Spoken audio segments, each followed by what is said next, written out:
Hey everybody, welcome to the Fantasy Football Endgame Week 7 waiver wire picks, this time for wide receiver. If you know what we're about, the endgame is basically to help you win at fantasy football. That's it. No BS, nothing else. Get to the point.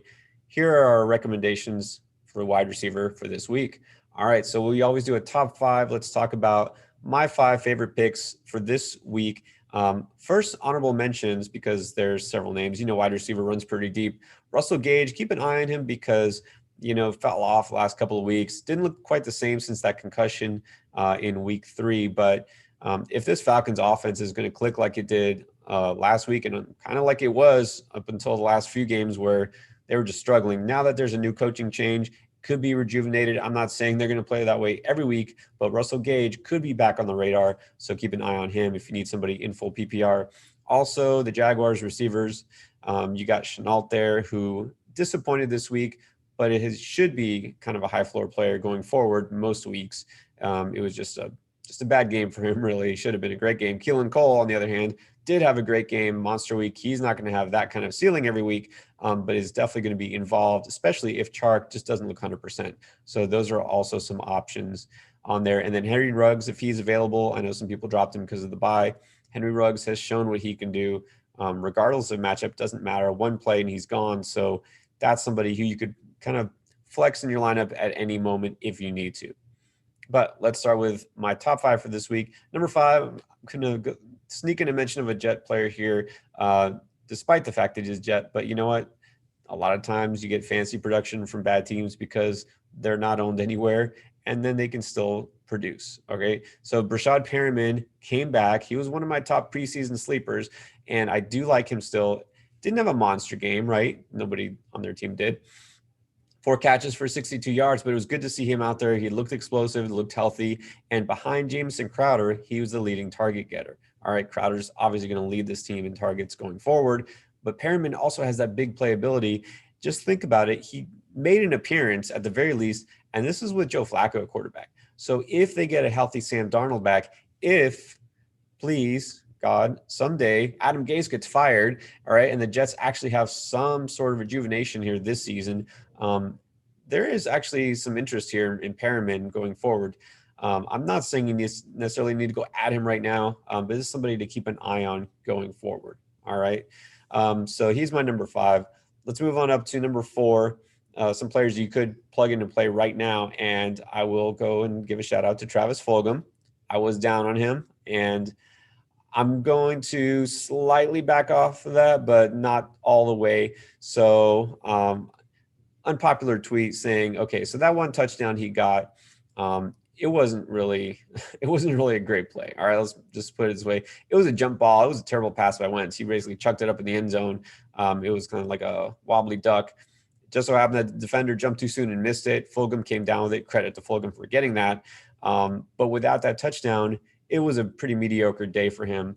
It was a tough matchup, I'll give you that. But I'll just say this. I'm not totally sold on Fulgham as the answer here. He personally, nothing against the player, right? He's shown that he can ball. I don't trust this offense. Now they have no Ertz, possibly, no Sanders, all right, probably, and going against the Giants this week. So that might seem like it would be a great place to add and to stream Fulgham because now they have even fewer options. He might get targeted a ton. But here's the problem. When you have fewer options, it makes it easier for him to draw heavy coverage. And you know what? The Giants have actually not been bad against the pass. And James Bradbury has been one of the better cornerbacks this season. If he draws Fulgham, that could be trouble. In fact, probably didn't know this, but the Giants have only given up 100-yard receiver this season so far after these 6 weeks, and that was CeeDee Lamb. All right, last week, went for 124 yards. They faced a lot of good receivers so far. They faced Terry McLaurin, obviously Amari Cooper, Allen Robinson. No other receiver besides that has gone even 75 yards in a game. All right, just Lamb in that one game. So the ceiling, I can't say it's higher for Fulgham. I don't think he's going to do even what he did this coming week. But that said, we're looking long-term, right?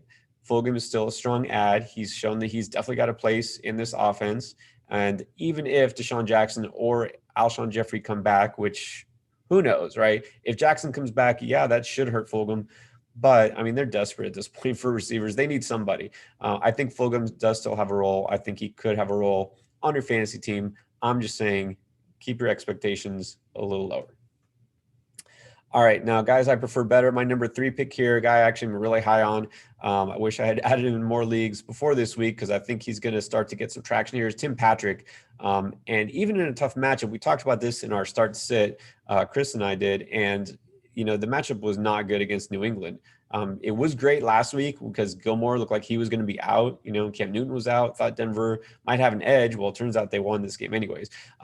But Gilmore was back, so I backed off him. I said, okay, well, I probably wouldn't start Patrick, unless he was like a DFS tourney play.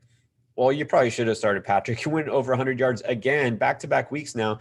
Consider this is with Brett Rippon at quarterback first, and now Drew Lock coming back in his first game for, a few weeks. So Patrick is showing up, and he is outproducing Jerry Jeudy by a lot. I mean, he's legit. So I think Patrick's somebody who definitely needs more attention. A better pick in standard than PPR because he's not getting a ton of receptions. He's more about the big play.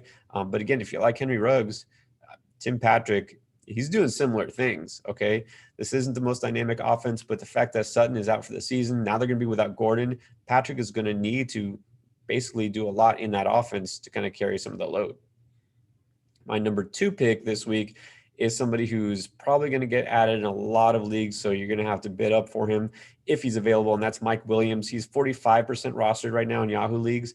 There's a good chance he's not available in your league, but if he is, go out and grab him now. I think we don't have to worry about Keenan Allen being out because it seems like he's leaning towards being probable in this week. He's going to play, but it doesn't matter. In fact, having another quality receiver on the field usually helps the other receiver, right? Allen's going to draw more of the attention. Williams will do what he does. He stretches the field. He's a big body on the sidelines and in the red zone. So Williams shown that he has a good connection with Herbert last week, finally, because Williams was healthy and he played monster week. I think that you can definitely add and play Williams this week going against the Jaguars. That is a very nice matchup. So Williams has got to be number 2. Number 1, though, it's still Chase Claypool.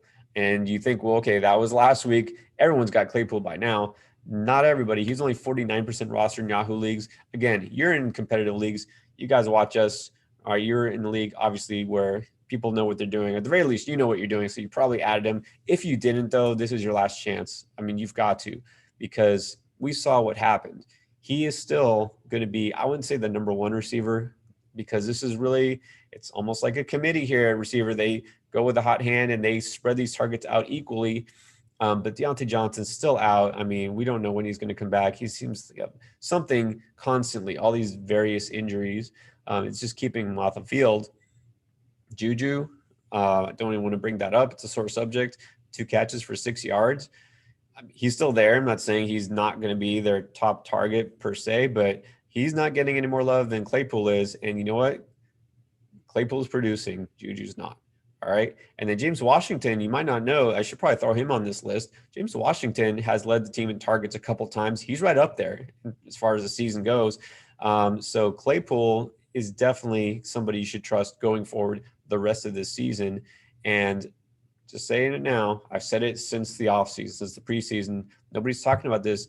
There's a good chance Juju doesn't stay with the Steelers long term. He signs a contract somewhere else when he's a free agent, and Claypool becomes their guy, and you see it's already happening. So not too surprising for me. But yeah, if Claypool's available, I mean, just it doesn't matter what it is. Open up the wallet, drop as much fab as you need for him. He could be a solid wide receiver 2 for fantasy all year long.